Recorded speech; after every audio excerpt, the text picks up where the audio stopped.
Hey, welcome to the Pharmacy Residency Podcast, a member of the Pharmacy Podcast Network.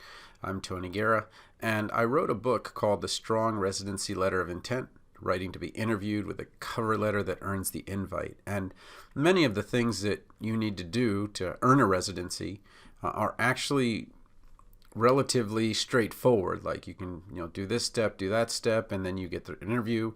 Do this step, miss that step, you don't get the interview. So it's going to be free on Thanksgiving, the 25th of November, and Black Friday as well.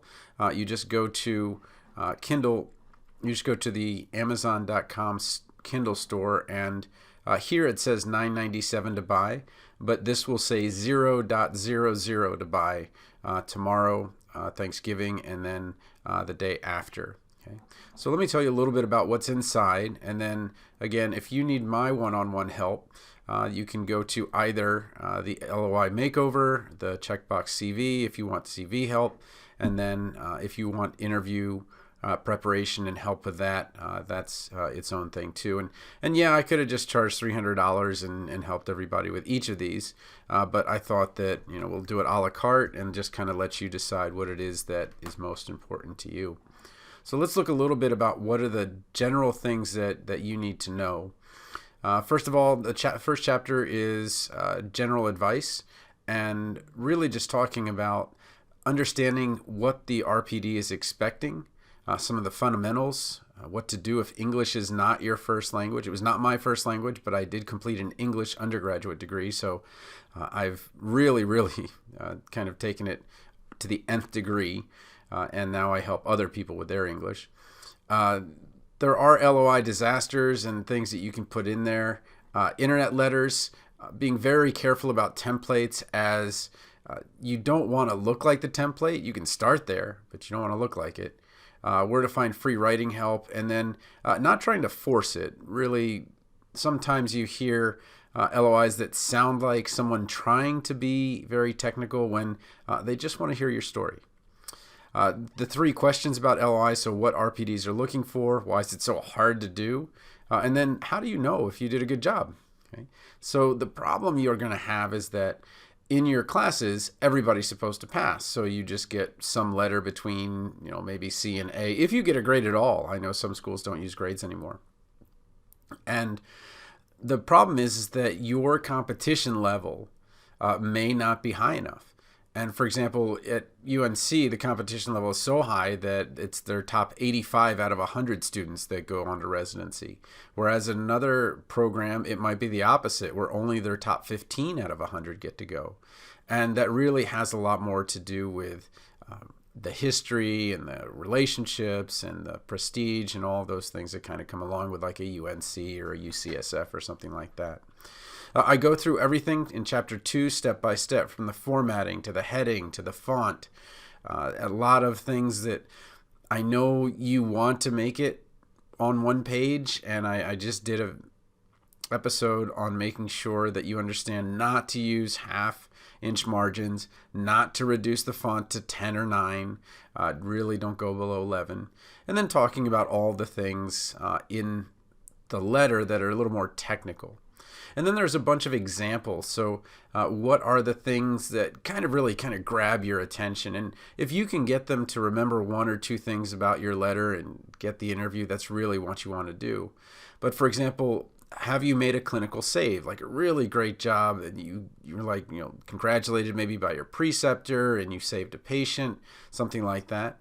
Maybe you have a part-time job where that particular aspect is really related to what you're going to do.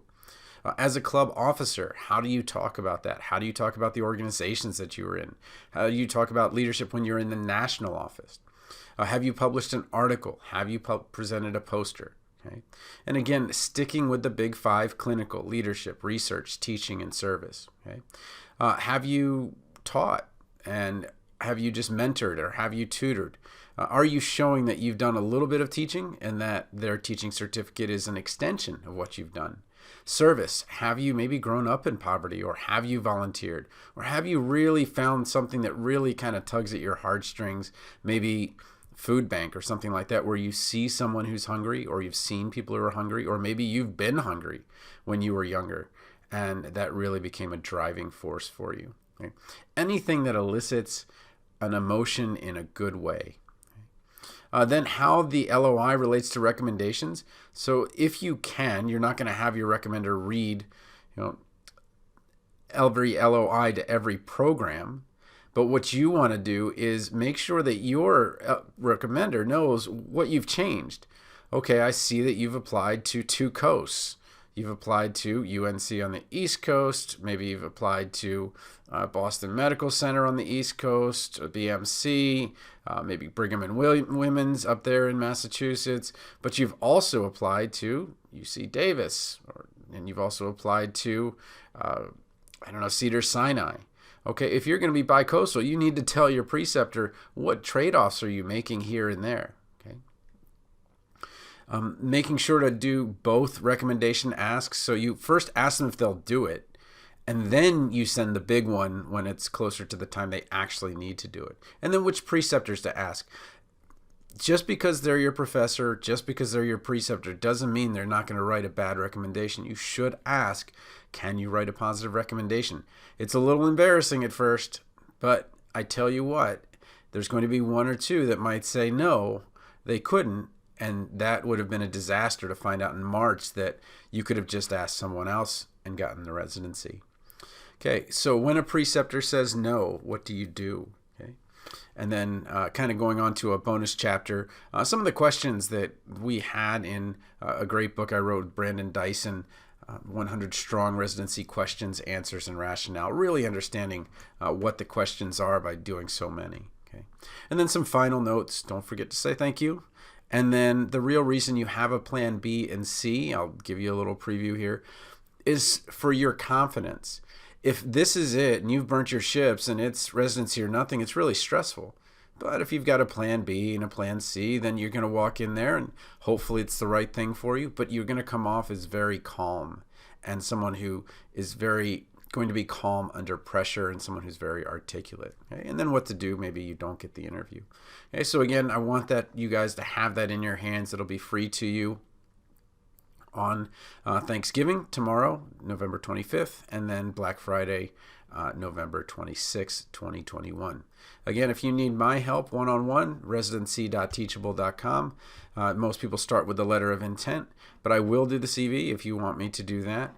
And then if you want support with the interview, I also do that as well. So TonyThePharmacist@gmail.com if you've got questions. Otherwise, I will talk to you after the break.